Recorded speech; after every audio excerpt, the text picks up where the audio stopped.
Kemiskinan adalah persoalan global yang kompleks dan multifaset. Menilai negara-negara termiskin tidak sekedar melibatkan uang dan angka, namun juga melibatkan sejumlah faktor yang meliputi kehidupan manusia, pendidikan, dan indeks pembangunan manusia. Laporan Pembangunan Manusia PBB memberikan pandangan lebih mendalam terkait negara termiskin di dunia berdasarkan umur panjang dan hidup sehat, pengetahuan, standar hidup layak suatu negara. Lalu bagaimana kita menentukan negara-negara termiskin di dunia? Meskipun PDB per kapita sering dianggap sebagai metrik standar, mengkompensasi perbedaan biaya hidup dan tingkat inflasi dengan menggunakan paritas daya beli dapat menilai daya beli seseorang di negara tertentu dengan lebih baik. Daftar negara termiskin tersebut dibuat berdasarkan Gross National Income atau pendapatan nasional bruto di setiap negara. Pendapatan per kapita adalah total pendapatan negara yang dibagi dengan jumlah penduduknya. Angka tersebut dapat digunakan untuk menentukan pendapatan rata-rata per orang untuk suatu daerah dan untuk mengevaluasi standar hidup dan kualitas hidup penduduk.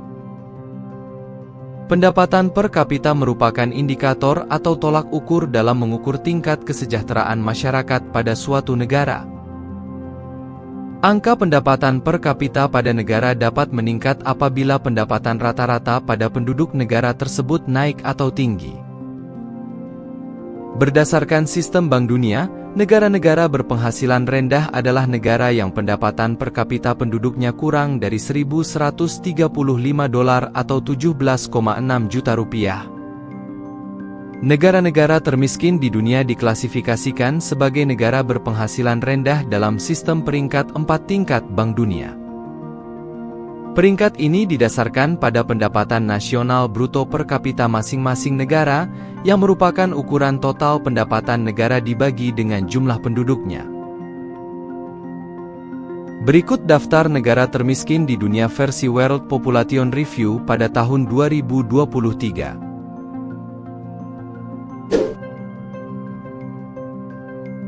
Sejak merdeka dari Perancis pada tahun 1960, Madagaskar telah mengalami ketidakstabilan politik, kudeta yang disertai kekerasan, dan sengketa pemilu.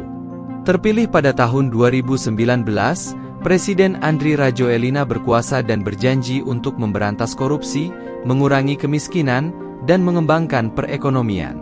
Namun hal tersebut ternyata hanya sebatas janji. Madagaskar masih menjadi salah satu negara dengan tingkat kemiskinan tertinggi di dunia dengan pendapatan per kapita sekitar $1.907 per tahun atau sekitar Rp2.513.121 per bulan. Dengan pertumbuhan ekonomi yang lamban dan tingkat inflasi yang berada pada kisaran 10%.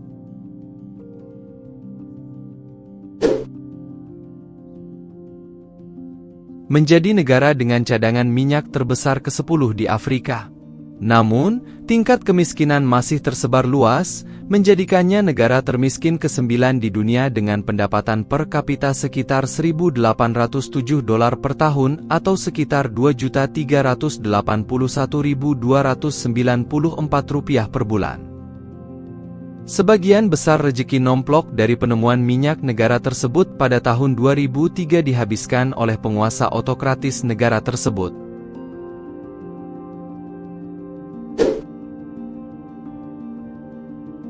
Negara Republik tertua di Afrika ini termasuk dalam peringkat negara-negara termiskin di dunia selama bertahun-tahun dengan pendapatan per kapita sekitar $1.787 per tahun atau sekitar Rp2.354.885 per bulan. Ekspektasinya tinggi ketika mantan bintang sepak bola George Weah menjadi presiden pada tahun 2018. Masa jabatannya malah dirusak oleh inflasi yang tinggi, pengangguran dan pertumbuhan ekonomi yang negatif, hingga pada tahun 2023 ia dikalahkan oleh pemimpin oposisi dan mantan wakil presiden Joseph Boakai dalam sebuah pemilu.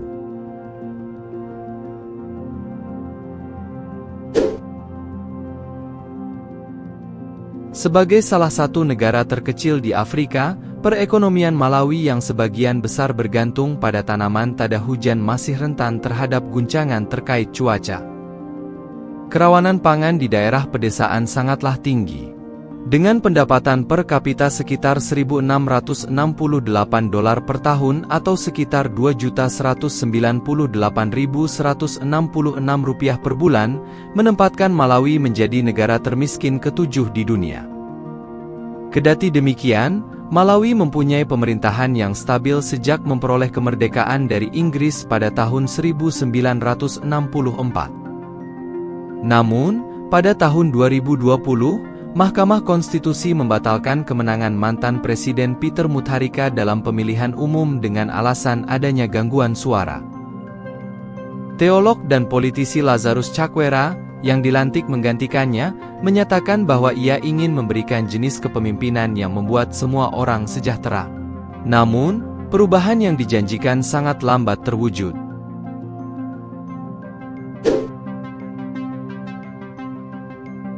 Kaya akan sumber daya dan letaknya yang strategis. Negara bekas jajahan Portugis ini seringkali mencatatkan tingkat pertumbuhan PDB rata-rata lebih dari 7% dalam satu dekade terakhir.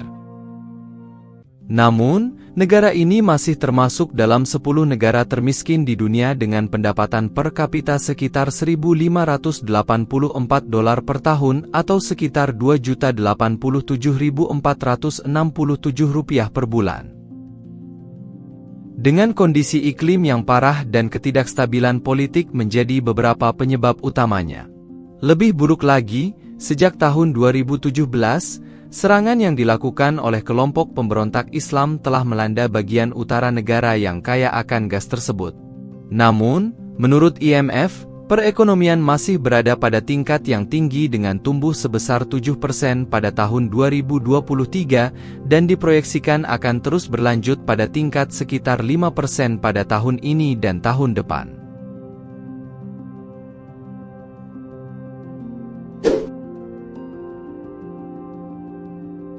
Dengan 80% wilayahnya yang terkurung daratan ditutupi oleh gurun Sahara dan populasi yang berkembang pesat dengan lahan pertanian yang sedikit, Nigeria berada di bawah ancaman penggurunan. Kerawanan pangan tinggi, begitu pula angka penyakit dan kematian. Dengan pendapatan per kapita sekitar $1.579 per tahun atau sekitar Rp2.080.825 per bulan, menjadikan Nigeria sebagai negara termiskin kelima di dunia. Bentrokan yang berulang antara tentara dengan afiliasi ISIS, Boko Haram, telah menyebabkan ribuan orang mengungsi.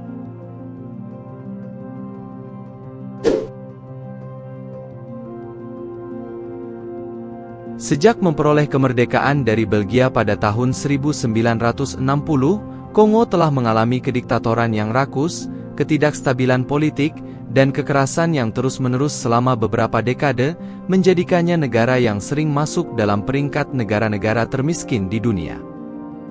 Dengan pendapatan per kapita sekitar $1.579 per tahun atau sekitar Rp2.080.825 per bulan, menjadikan Republik Demokratik Kongo sebagai negara termiskin keempat di dunia.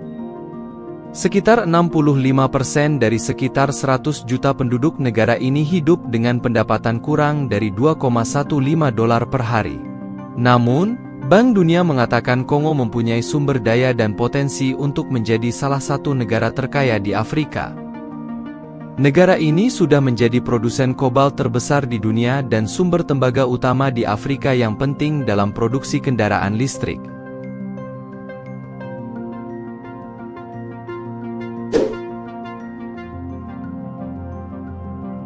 Kaya akan emas, minyak, uranium dan berlian. Republik Afrika Tengah adalah negara yang sangat kaya. Namun, dihuni oleh masyarakat yang sangat miskin, dan telah menjadi salah satu negara termiskin di dunia selama lebih dari satu dekade.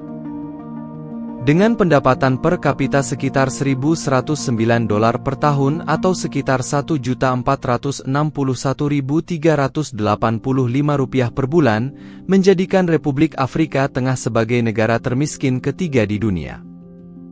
Untuk pertama kalinya sejak kemerdekaannya dari Perancis pada tahun 1960, pada tahun 2016, Republik Afrika Tengah telah memilih presiden secara demokratis. Mantan Profesor Matematika dan Perdana Menteri Faustin Archange Touadera, yang berkampanye sebagai pembawa perdamaian yang dapat menjembatani kesenjangan antara minoritas Muslim dan kelompok mayoritas Kristen.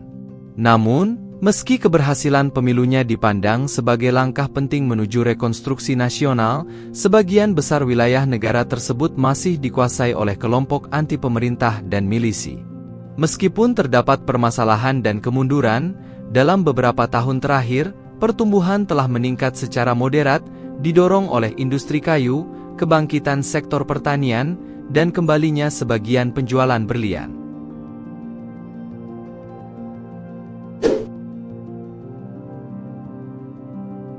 Burundi adalah negara yang kecil dan terkurung daratan.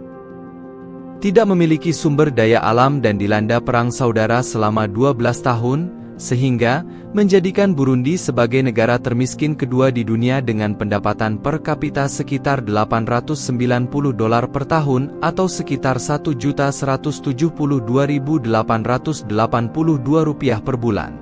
Dengan sekitar 80% dari sekitar 13 juta penduduk Burundi bergantung pada pertanian subsisten. Kerawanan pangan hampir 2 kali lebih tinggi dibandingkan rata-rata negara-negara Afrika Sub-Sahara. Selain itu, akses terhadap air dan sanitasi masih sangat rendah, dengan hanya kurang dari 5% penduduk Burundi yang mempunyai akses listrik. Presiden Evariste Ndayishimiye telah melakukan upaya untuk meluncurkan kembali perekonomian dan memperbaiki hubungan diplomatik. Pada tahun 2022, baik Amerika Serikat maupun Uni Eropa telah melanjutkan bantuan setelah mencabut sanksi keuangan. Sayangnya, meski pertumbuhan meningkat, inflasi tahun ini diperkirakan berada di kisaran 16%.